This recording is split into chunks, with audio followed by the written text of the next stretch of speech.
Okay, good afternoon. As usual, I'll tell you what the plans are for the week and beyond because we're getting closer to the end of the semester. It's necessary to have a clear picture of what lays ahead. Today, I have two things on my lesson plan. One is to review with you the shortlist for the final exam that I posted.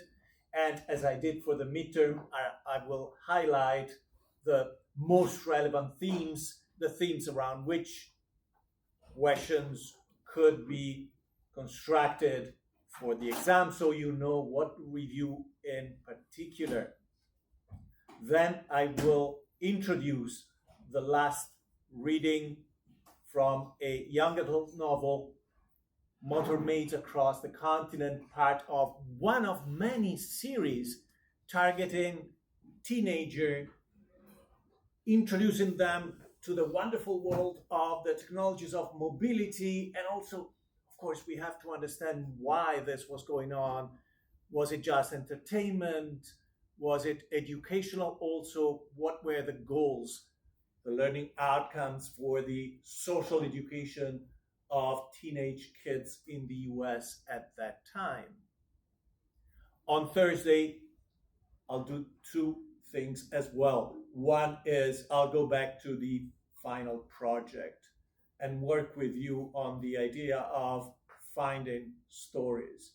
Then I'll introduce and show you scenes from the last film in the semester, which is a film about racing and race car drivers from the early 1930s, a big hit at that time, and one of the few cases in which the director did two race movies.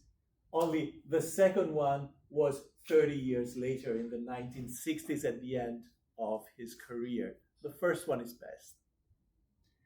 Next week, we'll have one class only on Tuesday, and the rest will be the Thanksgiving break. And on Tuesday, I'll replicate pretty much what I'll do this Thursday. That is to say, help you as much as I can with the final project, the presentations, and also finish the discussion of the film, show you a few more scenes from this week's film, which will be the last one.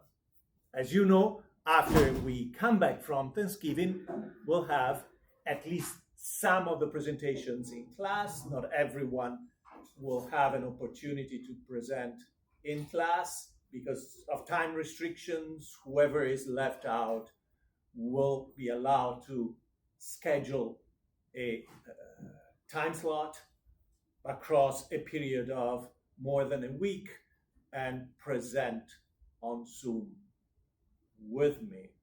Okay, and also, if you go to the calendar, you find a link where you can reserve your Zoom presentation, but there will be time to go over that as well. This presentation, the presentation I'm using today, is from week 13, and week 13 is where you find the short list, which includes 3 readings, 3 films, and 3 is also the number of questions. On the final exam, essay questions, you pick 2, any 2, and you write at least 300 words on each. Of course, for the midterm, we are limited to the amount of time that we have weekly in this classroom. For the final exam, I can give you 2 hours, okay? Try not to be late that day, etc., etc. So the readings for the final exam include 2 novels and a book by a journalist. The 2 novels are the novels written by female writers about different kinds of motor romance. Both belong to the motor romance genre. The Lightning Conductor is the classic, follows the classic tropes and narrative pattern of the motor romance. That is to say, 2 strangers who meet through the car, right? The first time James meets Molly, the protagonist of the Lightning Conductor, she's experiencing a breakdown in France with her older clunky car, and then he'll offer to use his master's car. It is in fact his car to continue with the rest of the trip. A motor car divorce, you have a couple that is already formed. However, the premise splits them because they plan to get a divorce after completing a automobile trip through Italy and France, where she'll be able to collect examples of abusive behavior by him to bring in front of the judge to be granted a divorce by the judge. So they're on a diverging path, and then they have to reconcile, fall in love again, etc. Luigi Barzini, Packing to Paris, is the chronicle of this incredible long-distance race all the way from China to France, 2 months, 10,000 miles, and a celebration of the technology of the automobile with this regional, global perspective where it isn't just the achievement, although it is, of Western civilization, of Italian industrial might, but it's also a test of how a variety of ethnic groups, social groups within those communities, how they will react, adapt, and adjust to the world of the future, where all kinds of technological devices will inhabit the new social ecosystem. So for these 3 readings, what you can expect is, for the first 2, a question focusing on one of them or both at the same time. But in both instances, the major themes are pretty clear. Both novels intersect with the idea of the new woman. A new woman is the label for the proto-feminist movement, where the new woman is an empowered member of the couple within the relationship and an empowered member of the community at large. And in both instances, we have characters who move up in terms of independence, confidence, social status, the hierarchy. Also, in no small way, thanks to a technology where genders can be proficient in the same way, where you don't find any intrinsic gender gap that would prevent female drivers, owners, and users of cars to be completely fluent in the technology. In both instances, especially in the first novel, The Lightning Conductor, the storyline arc of the female character follows the growing familiarity and competency in the automotive area and their growth that is personal, that is social, their ability to interact as mature, independent adults with the male counterparts and to stand up to figures of authority. For Molly, it would be her father. For Peggy, it would be her husband and the people they meet and engage with along the road. When you review the notes and passages for the novels, try to flag and keep in mind, to make your essay more stronger, more specific, keep in mind examples where we see a more independent behavior, whether it be indirectly related to the car is somehow in the background. That would be the example in which, for example, Molly has the first car destroyed, sabotaged by a French driver who wants her to continue on the trip with him. and he has to confront this guy. So the car is in the background. The car is the inciting element of this display of courage. Or, as in the case of a motor car divorce, one of the chief examples would be the conclusion where Peggy has to drive as fast as she can to a hospital to fetch a doctor and go back to her husband, John, who's on the ground, suffered a head trauma, unconscious, and might be dying. And however, you know how the key element in that concluding scene in a motor car divorce is that Peggy discovers that she's entitled to her own emotional world, that the sense of exhilaration and empowerment that she receives from the experience of driving the car by herself is something that may be seen as immoral because it happens in the context of a dramatic incident where she might be losing her husband, and yet it's undeniable. And it's something that belongs to her. And it's something that allows her to redefine priorities, where it doesn't matter what the actual conclusion is. That is to say that she says, well, in our lives now, the hierarchy is most important thing is the car. Second most important thing is the husband. What's important is that she's driving the selection of elements in the hierarchy of her life, right?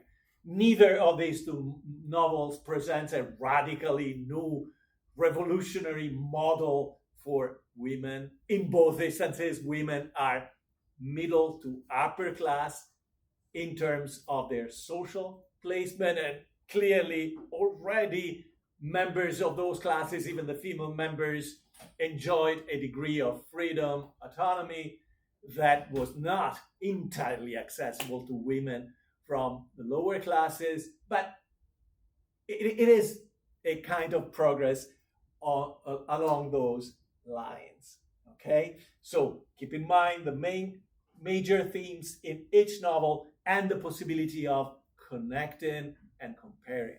Now, as you notice, the young adult novel that is part of the readings for this week and that I will introduce shortly, Maids Across the Continent, is not included. However, it would be advantageous for you, intellectually relevant, to bring in some of the elements in that novel as well, because it develops along the same lines. So, of course, if a question asks you to develop your answer around one of those novels, do that primarily, but you can also include references, show the breadth of your knowledge and preparation.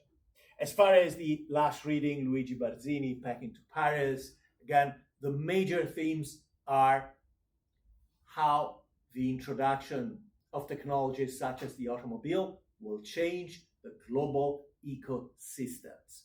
The various social, national, economic, regional ecosystems will be, at some point, populated heavily with various technologies, and in a Darwinian perspective, Barzini looks at the various ethnic groups, races that they meet along the road from Beijing to Paris, wondering whether or not they will survive, meaning will they be leading the progress of the future? Will they be able to thrive in a society that relies heavily on technologies?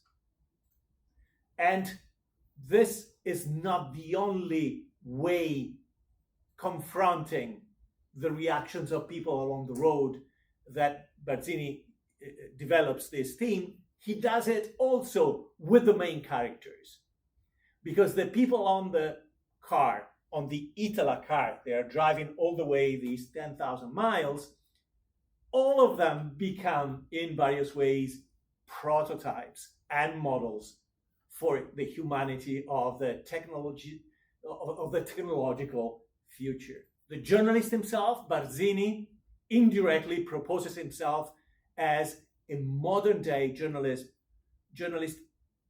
representing the kind of journalism that supports the development of progress by providing technical details, by building up technical expertise within their readership.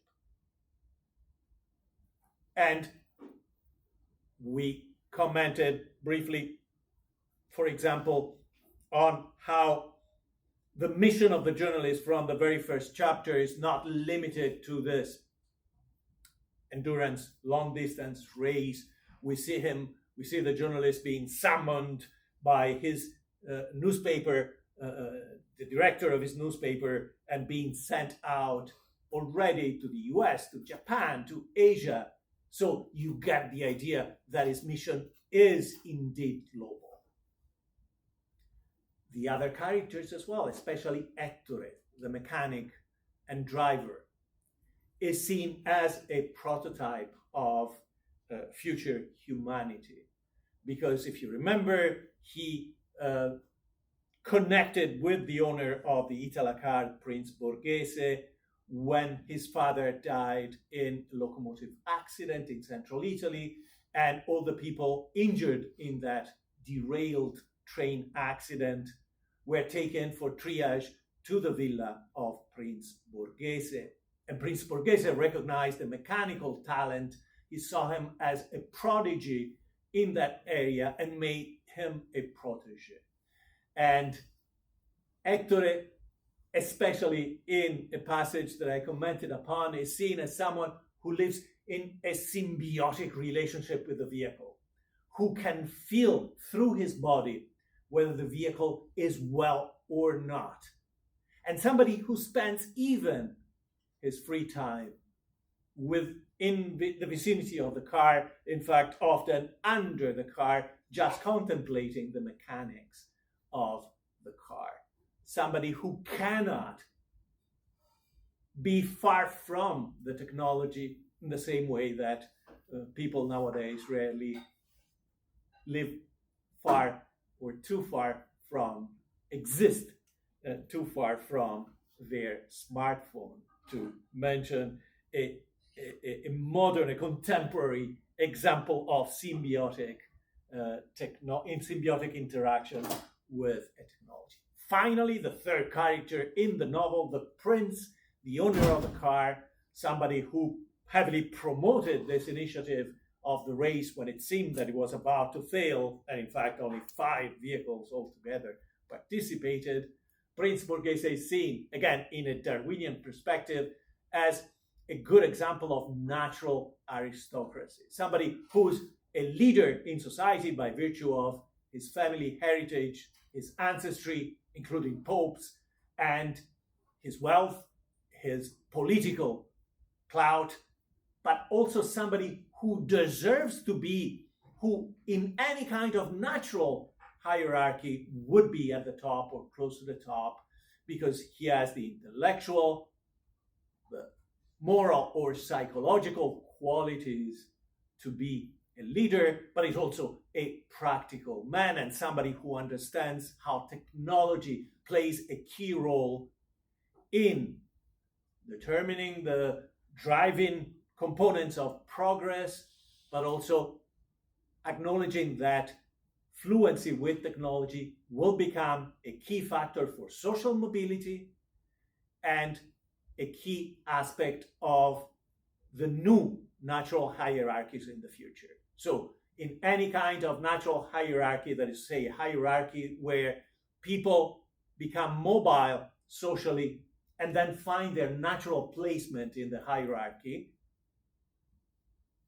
Prince Borghese would ascend to the top. Ettore would go from low to middle or middle upper class. That would be his natural placement based on his understanding of the machine. And the journalist, Barzini, would be in between, under Prince Borghese in terms of authority, but above Ettore because he has a better understanding of these dynamics. Again, even for this, which is a long novel and plenty of excerpts have been provided, When you're reviewing your notes, select a couple of episodes, 3 perhaps, that you can mention in essay questions, and develop your discussion, your argument in a strong based way.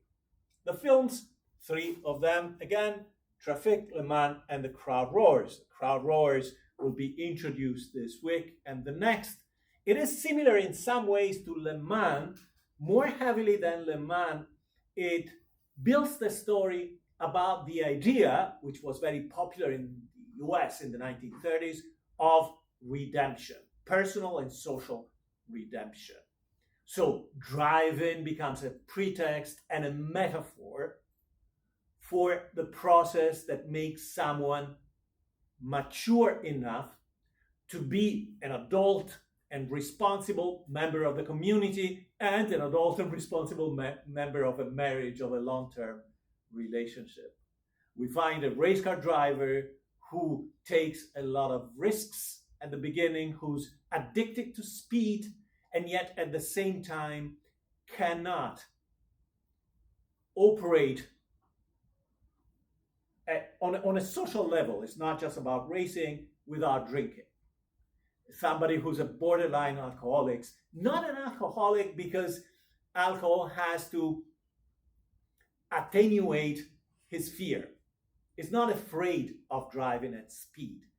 It's just that he, like the character in Le Mans, Michael Delaney, he feels that his life is not complete when he's away from racing, and alcohol fills that kind of void. By the end of the story, after separating from a woman who's herself on a path of redemption, going from being a dame or a tramp in the language of the time, that is to say, a woman flirting with important or wealthy men in exchange for favors. We're not talking about sugar daddies and sexual favors. It's much more moralized than that.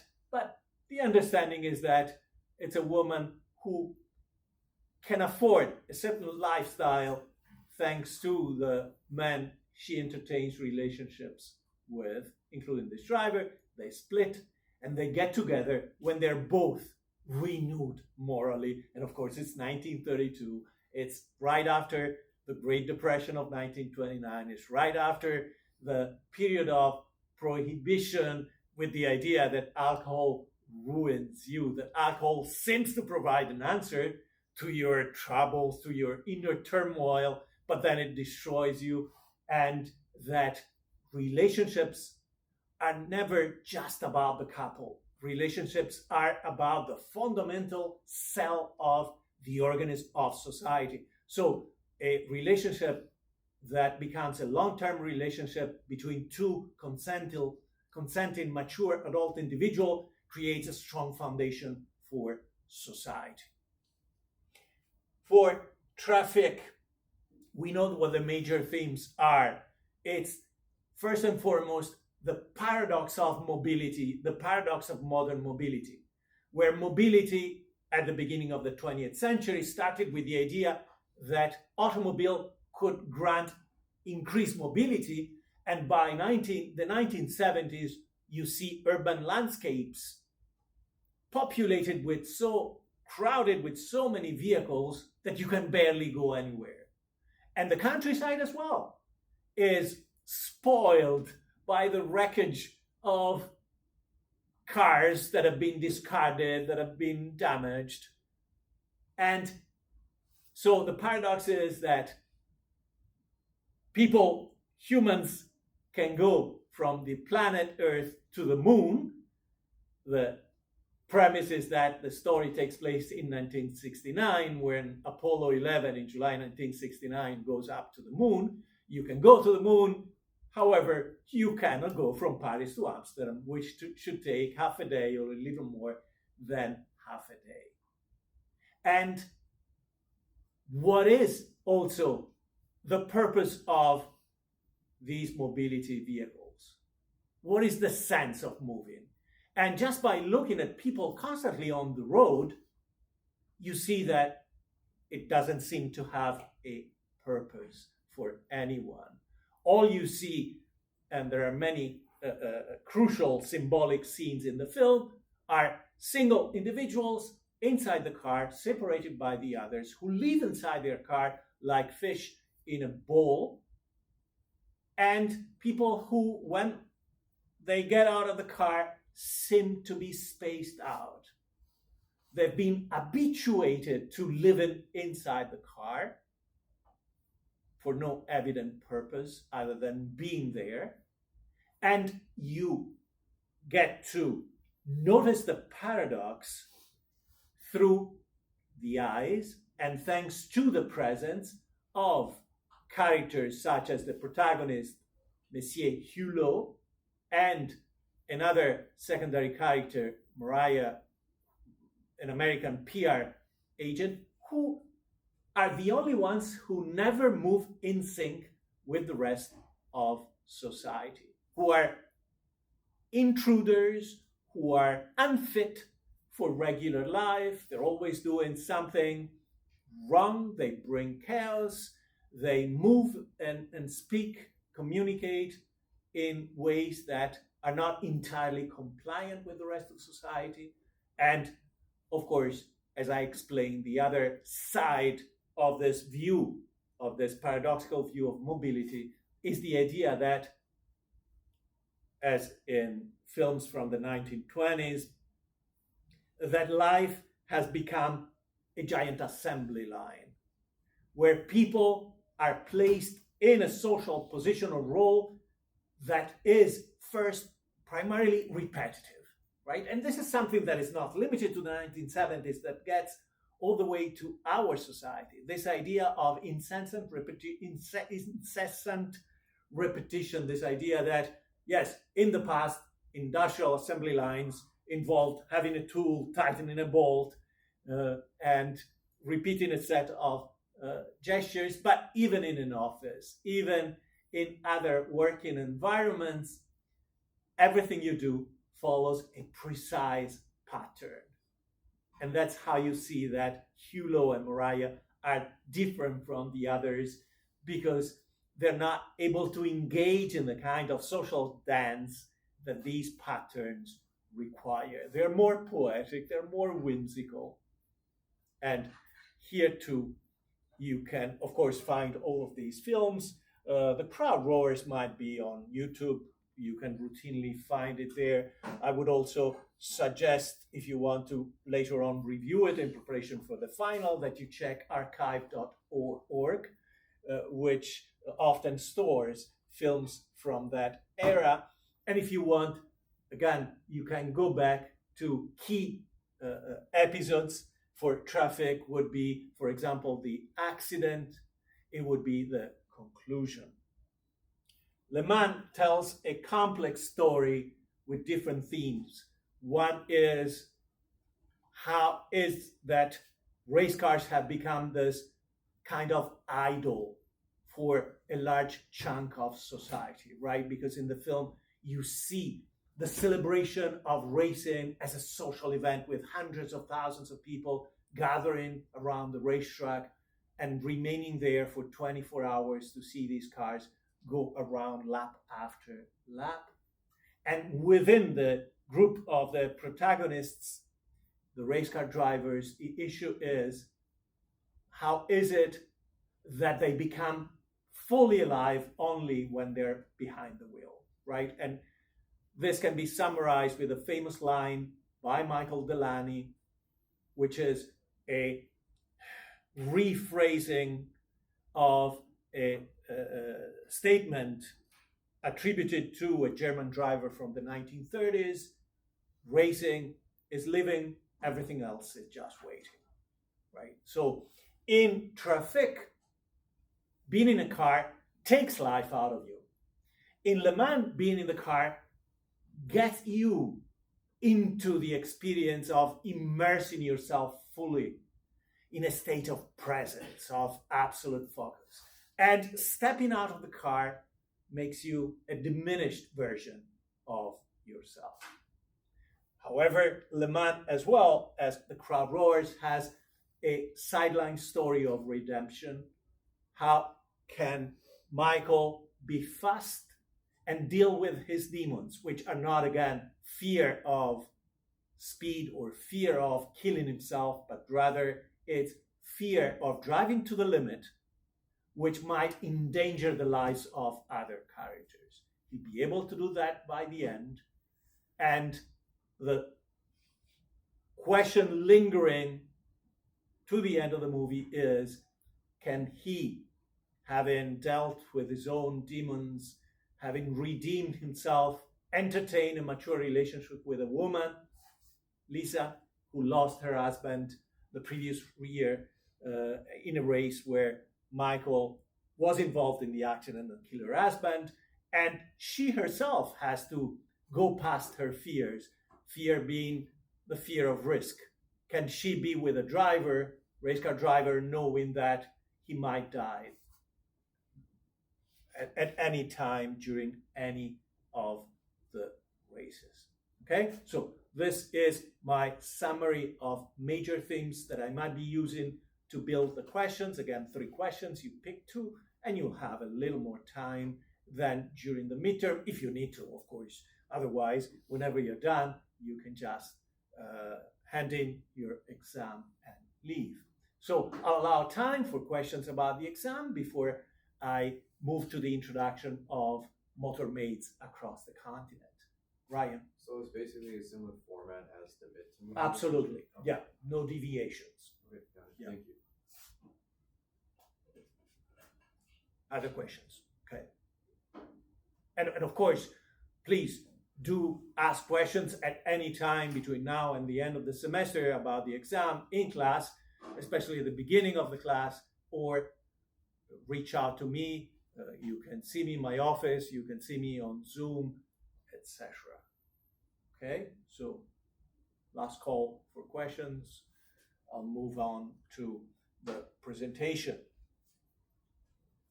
The nice ad for motor oil is an ad from the early 1930s or the 20s, maybe, from Motor Mania, wonderful exhibition about the automobile at MoMA. You find pictures in the wiki of the class. This presentation can be found under week 13. So Motor Maids Across the Continent is formally published under the name of Catherine Stokes, but there is no Catherine Stokes. She is just a house pseudonym. Publishing houses got into the habit, especially in the US and England, of creating an authorial profile to sell a series, but in order to sustain publication of volumes in a series at regular intervals, they engaged a group of writers, and they all publish under the same name. The publishing house would establish the criteria. Of course, all of the stories would have the same basic characters, plus new characters every time, different situations. The authors would be commissioned stories. And I'll show you a few other examples. The most powerful example of that would be the publishing house that produced Motor Boys, Motor Girls, and you can click on the link to see examples.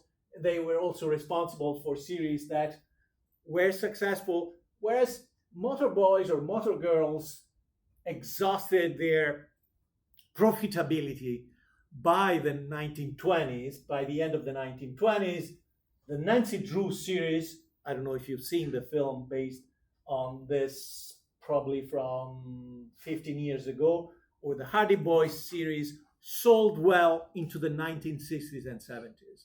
I myself, as a young boy of 10 or 11, would read, I had a couple of Nancy Drew books, but plenty of Hardy Boys translated into Italian. So they were being sold in Italy to kids my age in the 1970s. Okay, but it's all packaged.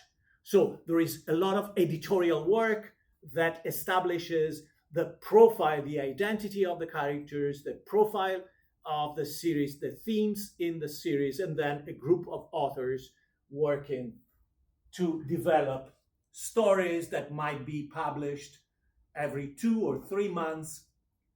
For example, the Motor Boys were published for across a period of 18 years, and they published 22 titles for that particular series. For the some of the others, Nancy Drew, the Hardy Boys, they published even more. You can see here, in this case, the pseudonym was Clarence Young, but again, there is no Clarence Young.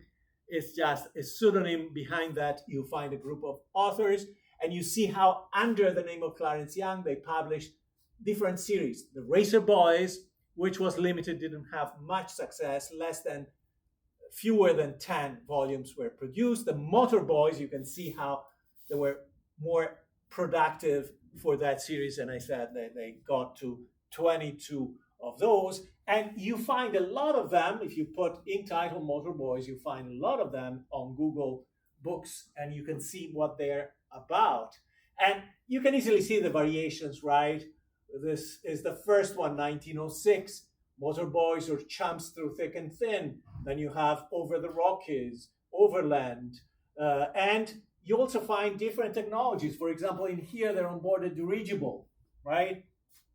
So it's not just automobiles, it can be motorcycles, it can be bicycles initially, it can be planes, ships, motorboats, etc. Even though for motorboats, they had a separate series where the protagonists were mostly moving with motorboats.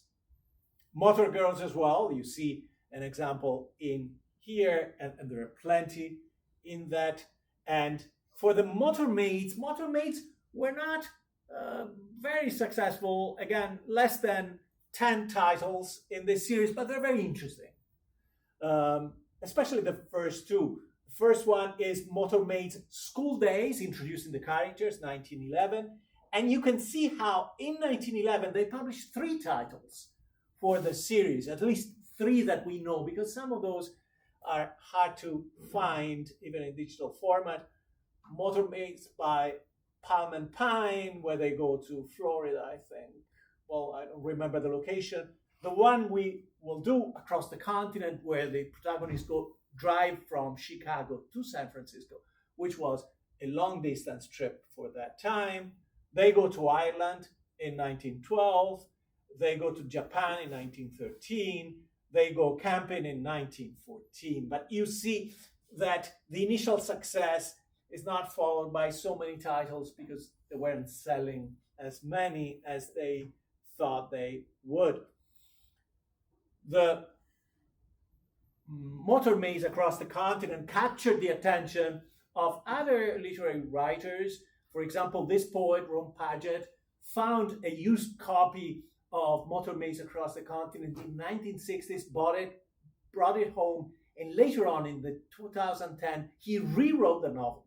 So it's a scene-by-scene rewriting of the novel. Some of the scenes have little changes other than the language that is upgraded, but he thought this story had a quality.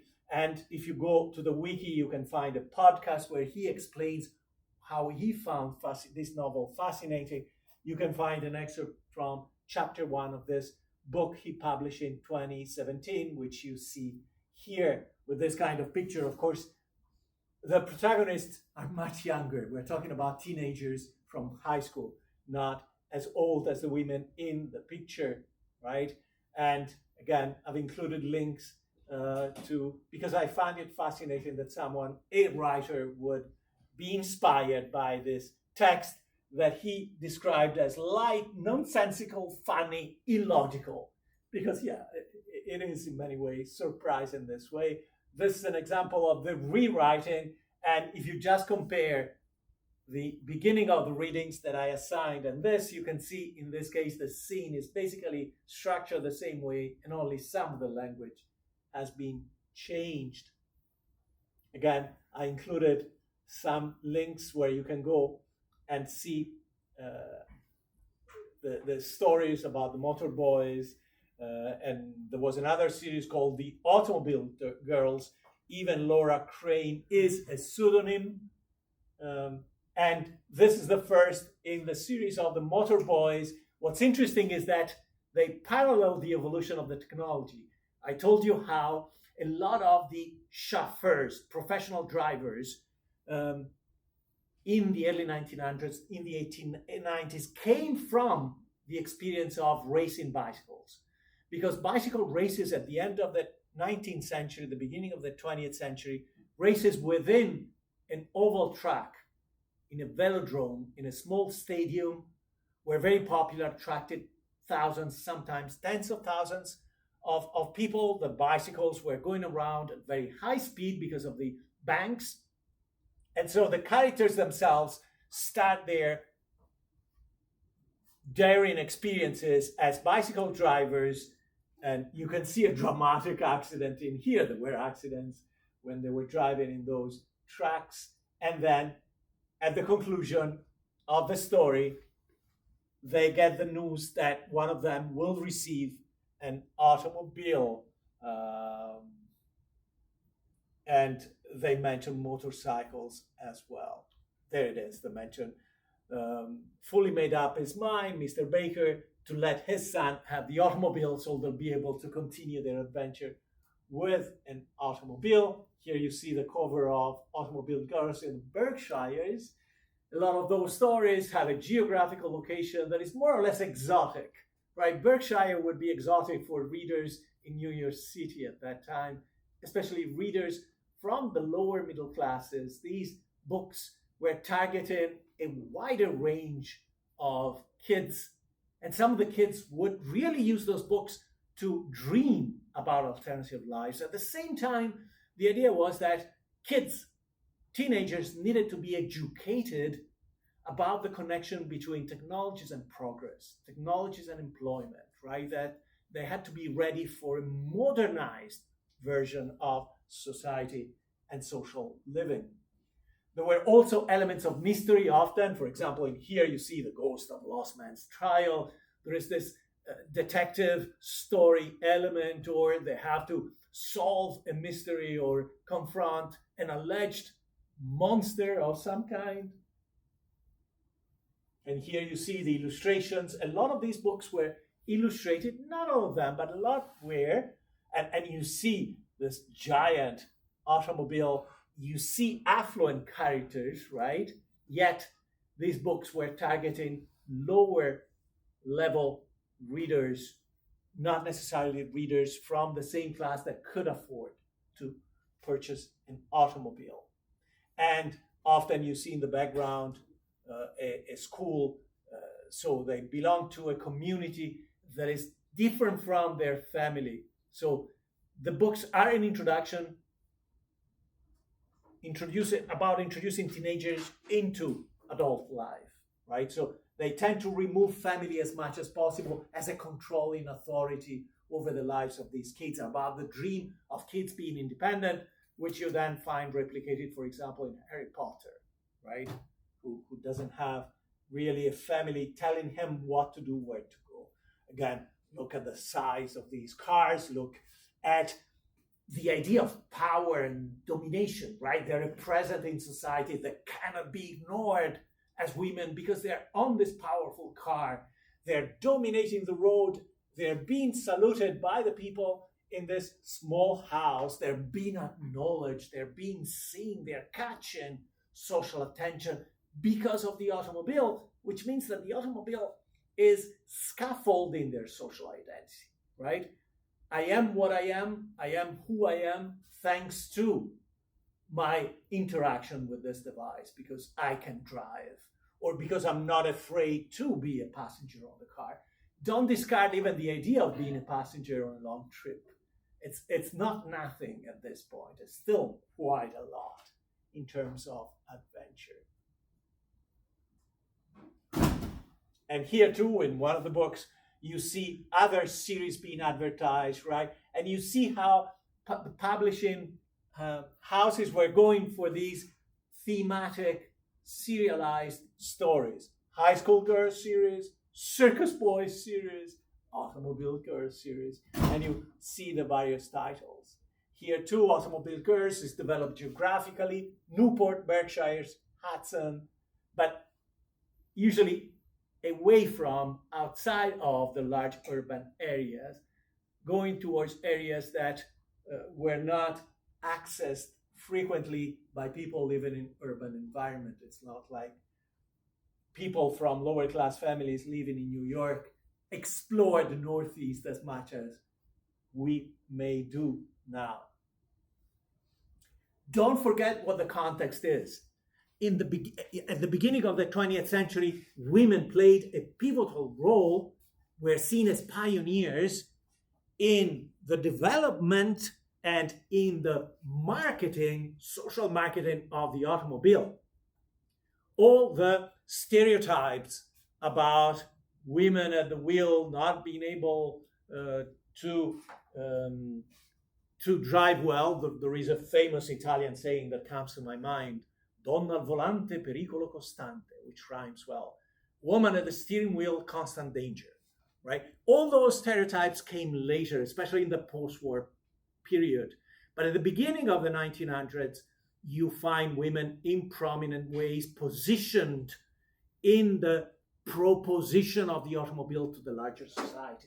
And it's important to remember some of them. Alice Ramsey drives from coast to coast. And that is seen as a big thing. And we have pictures, we have documents from the period, and you can explore that. Anita King is an actress who is tasked by the production house, by a production house for Paramount. She drives a car, and then she will be contracted to play a part in a film about cars that has not survived in 1915. And the film is The Race, but there are other films. Well, no, this is a book actually about these women. I've included some pictures myself. For example, this is Alice Ramsey, of course, dressed with a long coat that you need to protect yourself from dirt and pebbles, driving on dirt roads.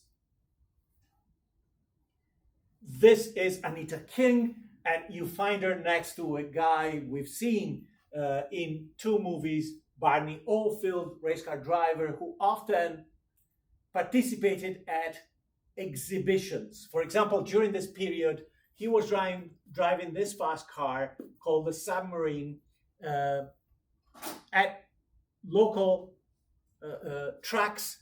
Often those were tracks for horse races, and he would go around at very fast speed, and people would go to see him because he was famous, he was a celebrity, and to see this strange vehicle driving as fast as allowed on the dirt of the racetrack. And here they combine both of them. Of course, the prize given to them is just for show, right? It's not like there is an actual race.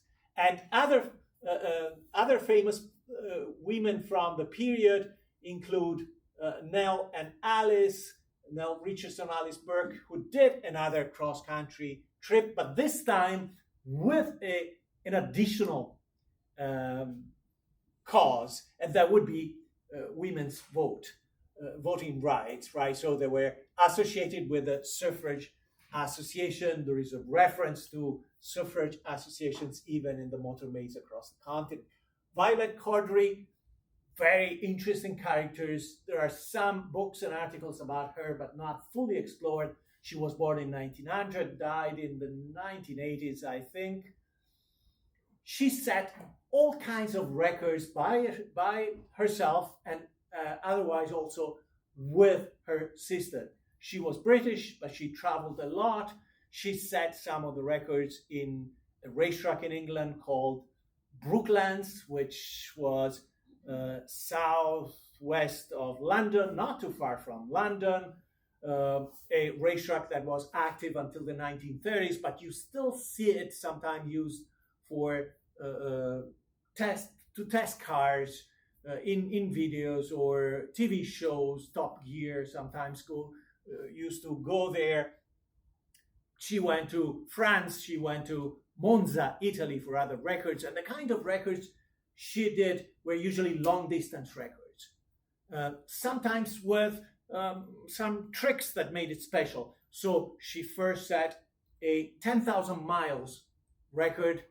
When she drove 10,000 miles, of course, she would stop driving 10, 12 hours per day at a speed of 55 miles per hour, which was still high speed for the period. She did a 5,000 miles record driving at faster speeds, more than 100 kilometers per hour. She did 30,000 miles in 30,000 minutes as a record. She did crazy things such as a record for driving in reverse. She drove in reverse for 50 laps at a racetrack. Of course, the average speed was 11 miles because how the gear itself doesn't allow you to go that fast.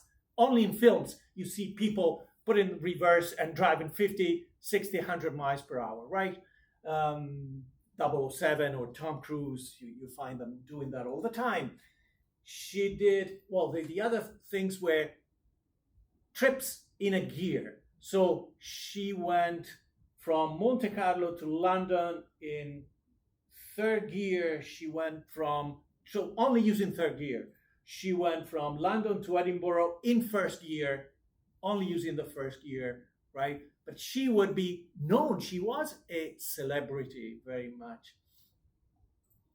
And so, again, this helps us place this novel in a context and understand the role of women in connection with the technology. There are several books written about these pioneer women, and you can learn more about the long distance lady by clicking on the links. There she is.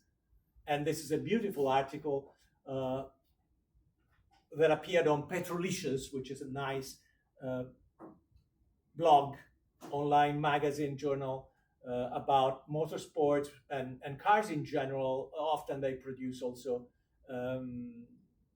videos. The 1927 Invicta was her favorite car. She did a lot in that car, right? So let's come to the actual novel, the Motor Maids Across the Continent. It's not limited to one technology. The most prominent technology in the novel is the automobile. It's called Comet. It's not the brand name. That's what they call it, of course, because of the imagery associated with it. And it's red, so it's visible. Again, it's about getting attention. People are looking at me.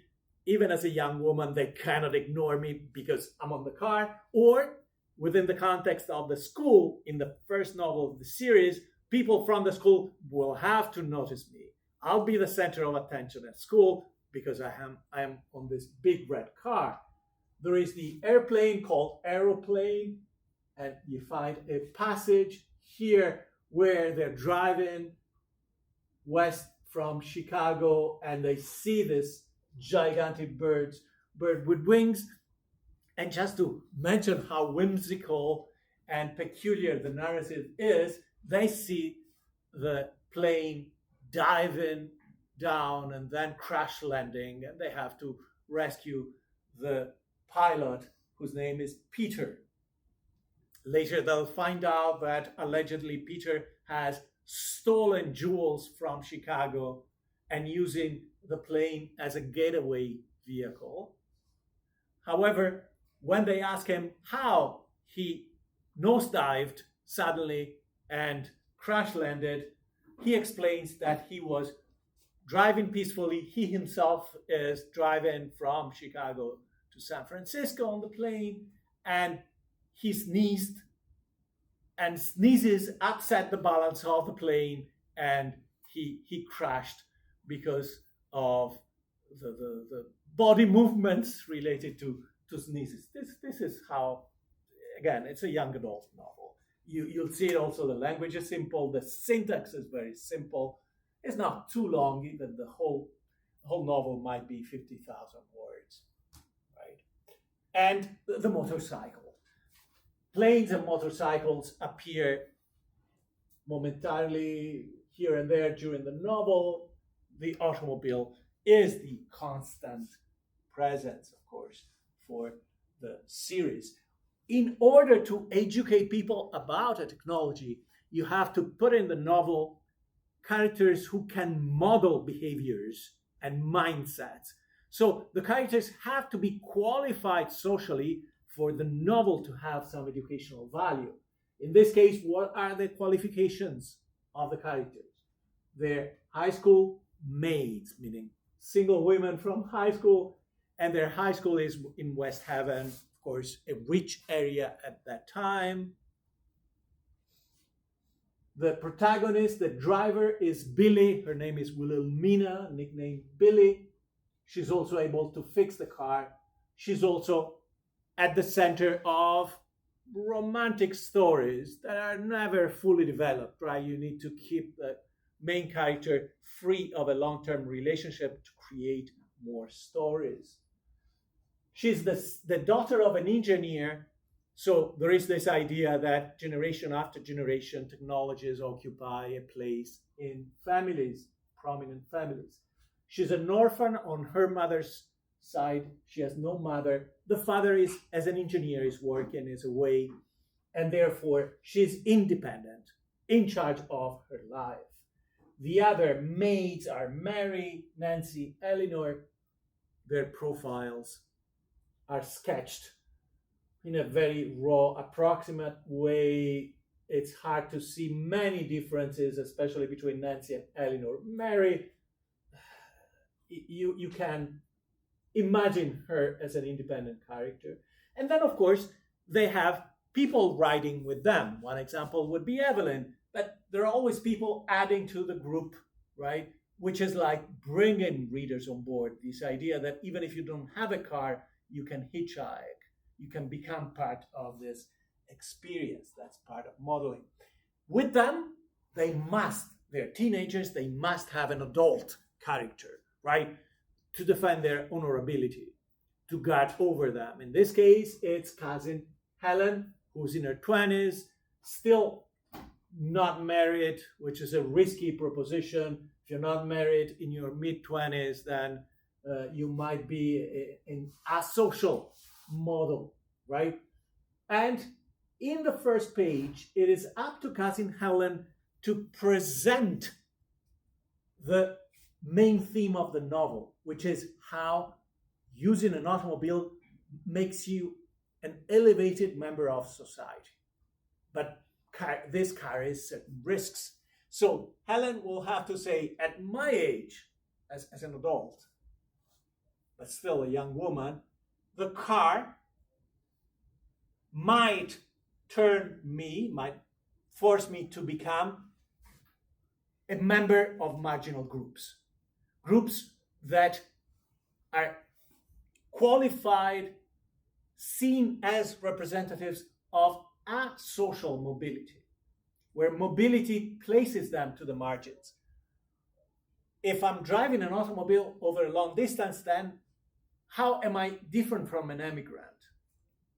How am I different from a gypsy? Of course, during this time, they're using the term gypsy, which is an exonym, not the name used by the group itself, but a label assigned to them. How am I different from a homeless person, a vagabond, right? So from the first page, you have the proposition of the main theme, thus enhanced mobility, which affords these characters to go everywhere, thousands of miles away from home. Does that turn them into marginal social characters? And of course, the answer is no, but this creates tension, right? This idea of being without roots, being uprooted from your community. At the same time, you have this qualifier, yeah, maybe I'll turn into a gypsy vagabond immigrant, but I'll be up to date, meaning this mobility, this kind of mobility is fashionable, is trending, it's unavoidable. And then you have to face and deal with the risks of being not rooted in any community. Of course, as a chaperone, cousin Helen exercises a little bit of guardianship over the teenage girls, for example, telling them who's a good guy, who's not such a good guy among the young men they meet, right? So there is a warning, stay away from this guy, be careful, or yes, this is a good guy. At the same time, as a chaperone, Cousin Helen never forbids them, never prevents them from doing something. If anything, it completes the setup of a scene where, since you have an adult chaperone, whatever the kids do, whatever girls do, the maids, becomes sanctioned, legitimized by the presence of an adult who's consenting to all of this and participating herself. This is an example of how the novel, its storyline, the actions of the protagonists, separate them from society, which is both favorable, positive, they're unique, they have a unique experience, and also dangerous exactly because they are getting away from regular lives. For example, when they're moving out of Chicago, you see the lives of regular people. Through Chicago, they whirled past fine homes, right? Homes with good reputation, reputable people, where sleeping maids and butlers, so the upper echelon society, were just opening windows and blinds to let in the morning light through business streets, already humming with life, and at last out through the suburbs on a broad level road due west. They took their course. So they're moving away from rich people, commercial areas, lower class people. The automobile takes them into exotic territory, which is exotic geographically, right? And they'll see cowboys, they'll see Indians, the American natives, they'll have all sorts of adventures, but that's a metaphor for their stepping out of the conventional roles assigned to it, right? And enjoying a degree of freedom that this kind of urban setup doesn't necessarily allow, right? This is their qualification. 4 schoolgirls from West Haven High.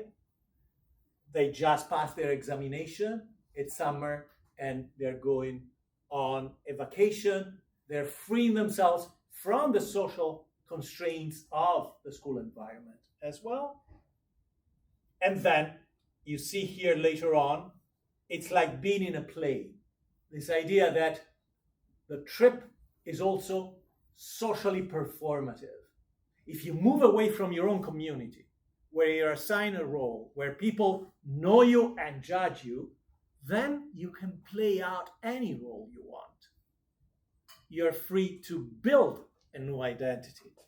So Whisper Mary, who was sitting next to it at the long table in the dining room for a little hotel, who are the people in the hotel? They're all here, cowboys, curious-looking people, and there were 2 Indians at the door a moment ago. The cowboys are like Barney McGee, which is one of the attractive cowboys that you meet.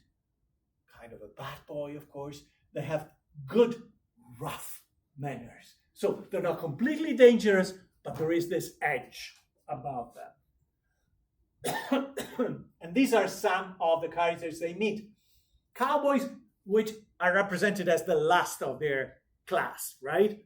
They're being phased out by industrialization, but the idea is that in 1911, you can still drive to areas where you can find authentic cowboys. They find a real British aristocrat, again, something exotic, outside of the Northeast at least. They find Native Americans, and you might say, what's the big deal? Well, these Native Americans in 9/11 are still rebels, right? So there is this element of danger, and then they're not as dangerous as they establish a friendship with the Maids. They find train robbers. And train robbers, they help redeem one of them, and we know at the end of the story that this guy will settle in Boston or somewhere in the Northeast, become an outstanding citizen in his community. They find unreformed Mormons, meaning Mormons that are still practicing Mormon lifestyle, prohibited by the federal government, plural marriage marriage with multiple women, etc. Italian Americans at the end in California, but not Italian Americans assimilated and integrated fully in urban societies. No, they're in their natural context, right? They're making wine, etc. Right? So it's like Little Italy in the countryside of California, in rural California. The fact itself, they're driving all the way from Chicago to San Francisco, aligns them with those pioneer women going coast to coast, grants them a lot of attention, right? In order to set the stage, they have to represent the opposite of the novelty. So the characters will feel nostalgia for their home in Connecticut because this helps measure their excitement of going to the frontier, the West as the frontier. They meet characters and situations that represent the past and the future, right? Like the plane landing. They see some areas of the United States as Arcadia. Arcadia is a Greek myth of the idea that sometimes you find a rural area that is so pristine, so authentic, that people are living in a more balanced lifestyle with better values, stronger basic values, which is at the foundation of every Hallmark movie where the woman working for a corporation goes to a small town, her own small town or some other small town, and then finds the great values of being in a small community grounded with traditional values. But it's a myth, right? It's a literary myth, always is, in media of different kinds. Of course, they confront an American society that is already multiracial. Without the idea of diversity that we have in terms of respect of different races, but certainly they find Asian characters, Black characters, Native Americans, etc. And there is a touch of exotic in their adventure. That what they do is really different. The narrative is very simple, right? Sometimes, like in Jules Verne, you find the narrator stopping to say, what will happen at this point? This might happen, that might happen, to create artificial tension. You find a lot of description of the places. You find adventures that are exterior, meaning nothing is happening inside. There are obstacles, there are enemies, there are antagonists, there are thieves and bandits. There is a high school teacher who might want revenge because they played a prank on her. Of course, there is consumerism. There is the idea that these girls can afford a car and other products, right? And the psychological changes are very superficial. Some of the themes include the interactions between Billy, the young protagonist, the driver of the Red Comet, and the car, right? The car is personified. Sometimes there is a dialogue with the car. There is a hint of the possibility of romance between her and Peter, who's the pilot of the plane crash lands. They rescue him. And it's like a fairy tale prince with a plane in lieu of a horse. There is the idea at the beginning, after they separate, they find out that he's being pursued by the police. They suspect him of being a thief. And then, of course, that's not the case. It's a misunderstanding. He's not the thief. Someone else is. Right? And I put a passage about this idea of romance. But then, again, nothing really happens. Then there is another option for a romantic connection, and this time will be, this was the future, Billy and Peter. Billy facing a male model that represents the future through the plane. Billy and Daniel Moore as a cowboy, and represents the past, right? The good values of the past, but somebody who's handsome and rides a horse, is wealthy nonetheless, and to represent this multiracial society, in his farm he has Japanese servants. The cowboy and the plane pilot, they're both rescued by Billy. There is this game where Billy is not the damsel in distress that needs to be rescued. It's the modern woman who's rescuing men. And yet then she reverts to more traditional attitudes and postures, right? So she's both a traditional woman and a new woman in reference to these men. You don't find anything really radically feminist. It's just edging, pushing the norms, redefine what is normal, right? Moving the boundaries a little bit. This is a good example. Billy climbs a tree, and instead of wearing a skirt, she has a particular kind of pants that became popular in the 19th century for women, but they were seen as alternative and kind of risky. You don't wear these pants for women. And the risk, what is the risk?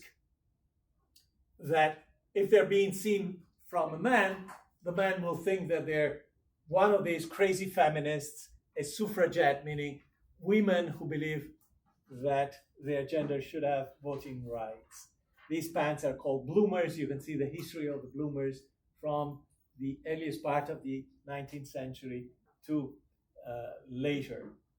At some point, in order to bring the robber they want to redeem morally, they help him escape arrest, dressing him up as a woman. And that's also pushing the norms for this kind of narrative and readership. Empowerment comes from buying stuff, right? That's the idea also. That you give in to your desires, but not your sexual desires. You give in, first and foremost, to your consumerist dreams, right? And you find yourself empowered to make decisions without anybody's authorization when it comes to buying stuff, right? So the men are romanced a little bit. The products from the automobile to fashion are romanced even more strongly. Let's see.